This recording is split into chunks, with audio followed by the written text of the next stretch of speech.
예수님이 십자가 고난을 거뜬히 받을 수 있었던 것, 성령의 도우심 가운데 하나님의 말씀을 성취하신 것입니다.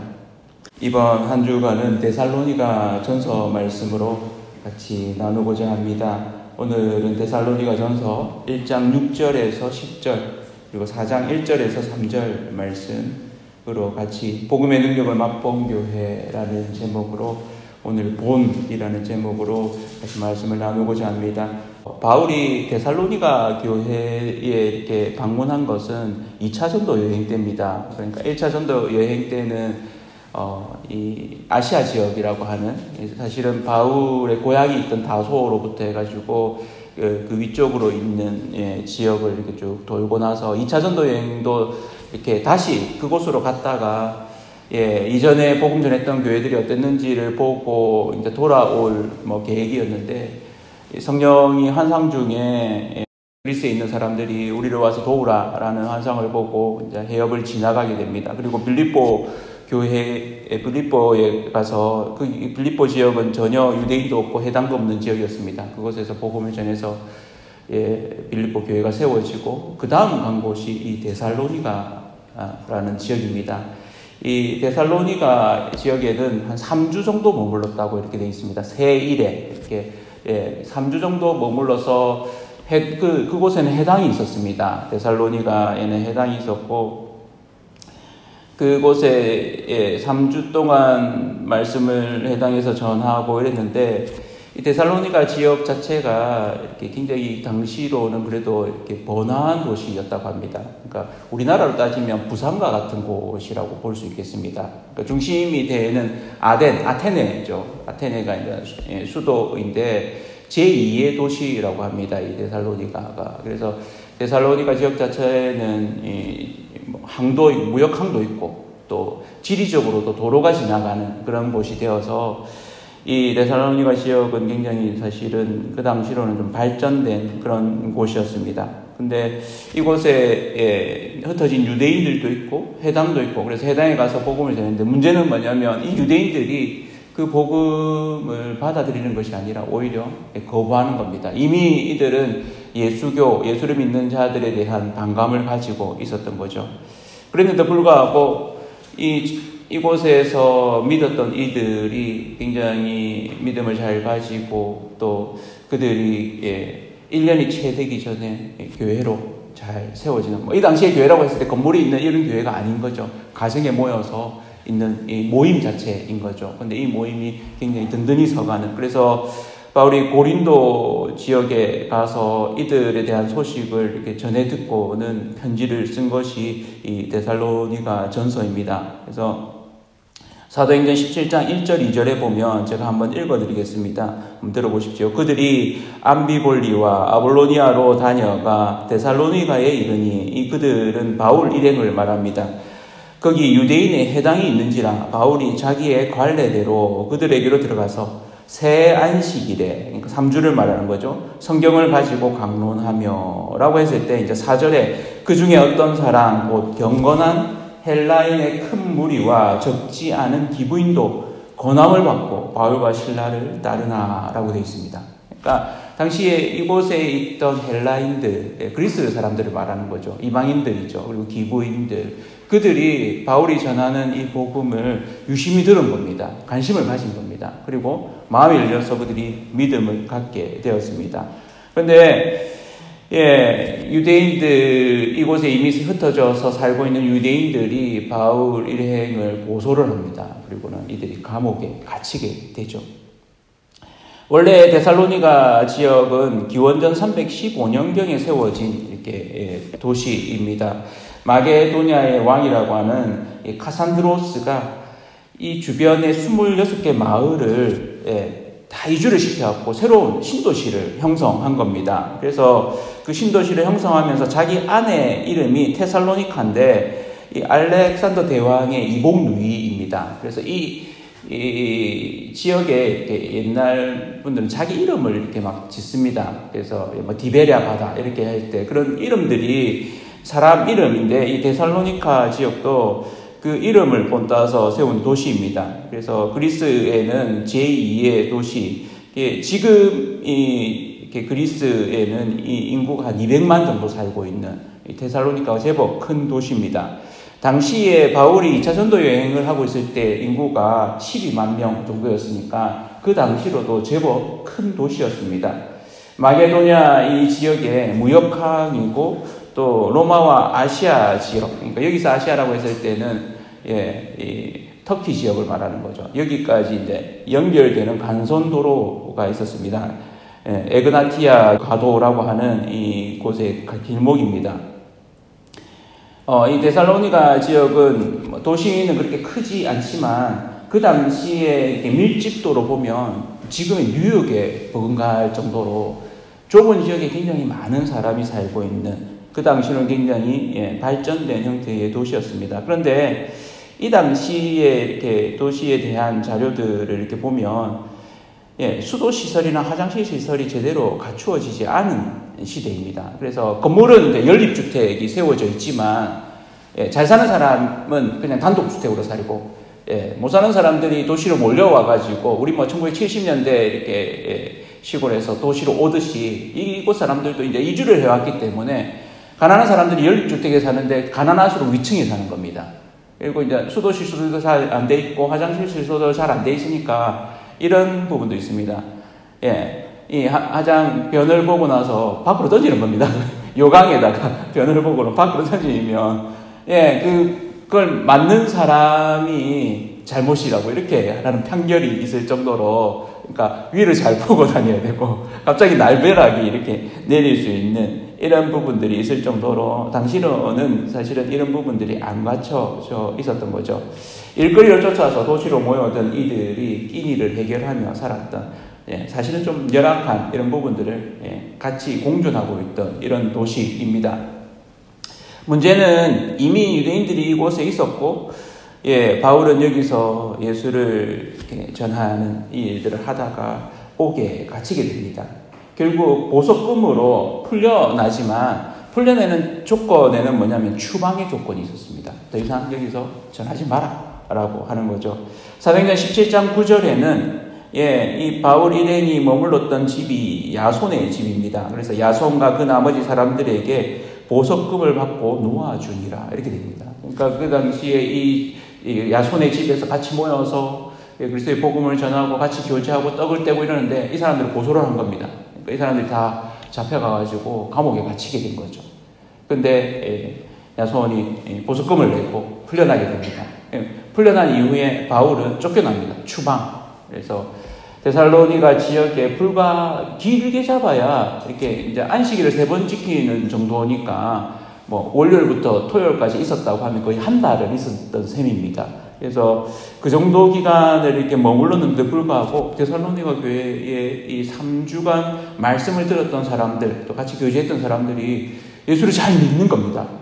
그리고는 이들 속에 이 모임이 잘 되는 겁니다. 그래서 뒤에 바울이 이렇게 아덴으로 또 고린도로 이렇게 갔는데 그 소식을 전해 듣게 됩니다.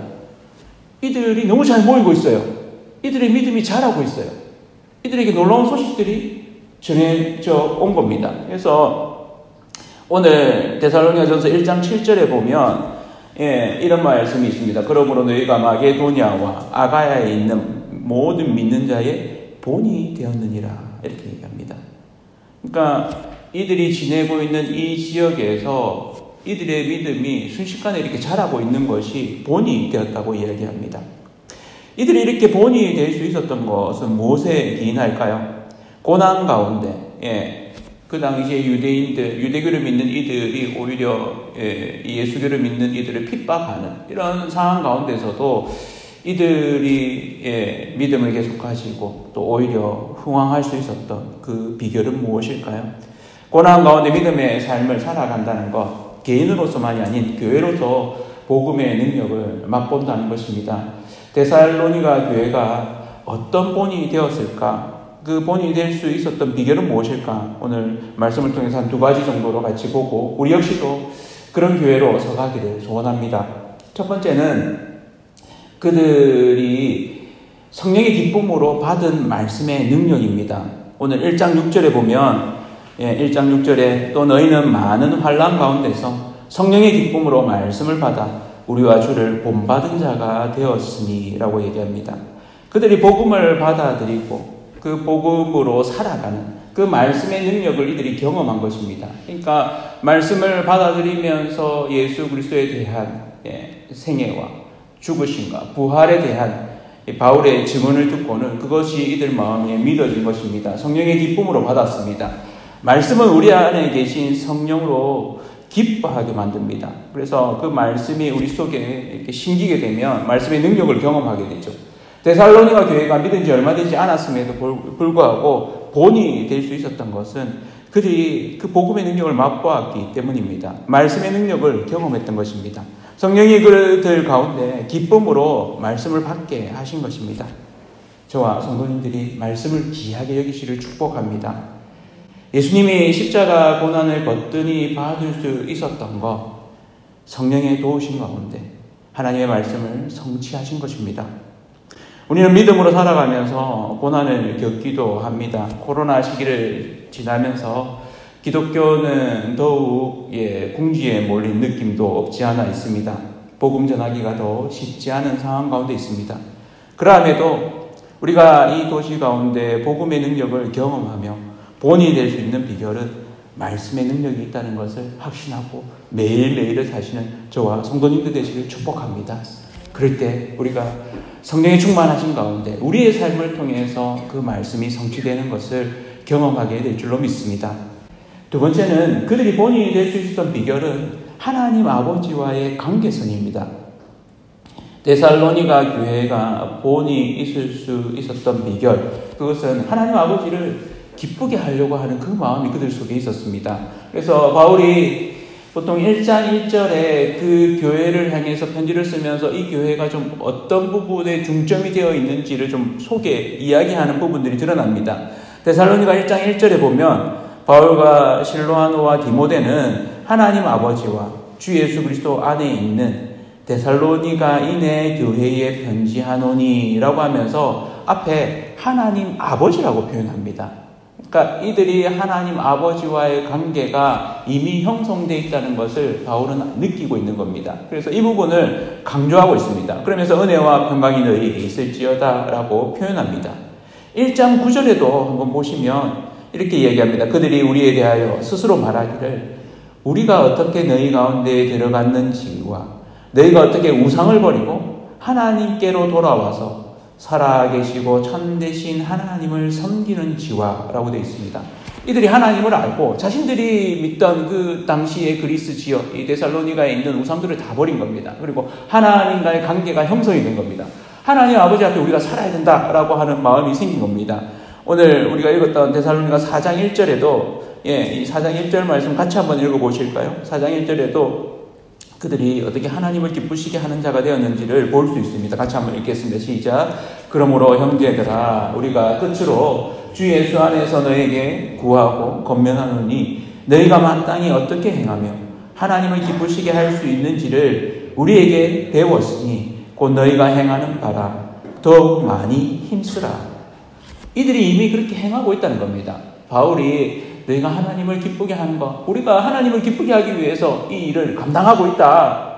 그리고 그것을 본 겁니다. 하나님을 기쁘게 하는 게 저렇게 사는 거구나. 그리고는 이미 그렇게 살고 있는 겁니다. 3주 동안 지내면서 같이 교제하면서 본 겁니다. 그리고는 이들이 계속해서 그렇게 더 살기를 권면하고 있는 것입니다. 바울이 이들을 향해서 해주고 싶은 정말 중요한 마지막 이야기는 하나님과의 친밀한 관계성이었습니다. 그것이 어떻게 드러나야 되는가? 데살로니가전서 4장 7절에 이렇게 얘기합니다. 하나님이 우리를 부르심은 부정하게 하심이 아니요 거룩하게 하심이니. 그리스 지역도 로마 지역도 마찬가지인데 의외로 이런 지역들이 이렇게 음란함이 많았던 것 같습니다. 그러니까 도시가 많이 발달되어 있으면 그 발달된 도시에 이방 문화가 많은 것 가운데 그 이방 문화들이 제사를 지내고 하는 속에 소위 이제 바알 신을 섬기는 모양하고 좀 모양새는 다르지만 비슷한 형태들이 많이 있었던 걸 볼 수 있습니다. 에베소 지역도 그랬고, 그래서 이런 부분들이 이렇게 소위 이렇게 창기들이 있고 그 창기들과 관계를 맺는 것이 그 신에게 우상을 섬기는 이런 모양새가 되어 있고 삶 자체가 굉장히 이렇게 무역항이고 사람들이 많이 오고 지나가는 사람들이 많고 이렇게 하면서 음란한 부분들이 도시 문화 속에 이렇게 있죠. 데살로니가 지역도 그랬던 것 같습니다. 그래서 바울이 이 부분들을 더 이렇게 강조해서 이야기를 합니다. 너희가 문화적으로 하나님 앞에 기쁨이 되기 위해서는 거룩함을 이루어야 된다. 그러니까 한국 교회가 세워지면서 한국 교회의 가장 큰 어려움이 뭐였냐면 사람들이 성숙해 가는 데 있어서 술과 담배의 문제가 해결이 안 되는 부분. 분명히 예수를 믿었는데도 불구하고 여전히 술을 계속 마시고 담배를 계속 피는 부분들이 선교사들이 고민하다가 안 돼서 다른 문화에서는 이렇게 강하게 이 부분을 금지하지 않았는데 한국에서는 이 부분이 굉장히 강조가 되어서 한국 기독교회는 이렇게 술을 안 마시는 거, 아예 안 마시는 걸로 또 담배를 아예 안 피는 걸로 이렇게 정착이 되었습니다. 그래서 그게 문화마다 이렇게 더 싸워야 되는 어떤 부분들이 있는 거죠.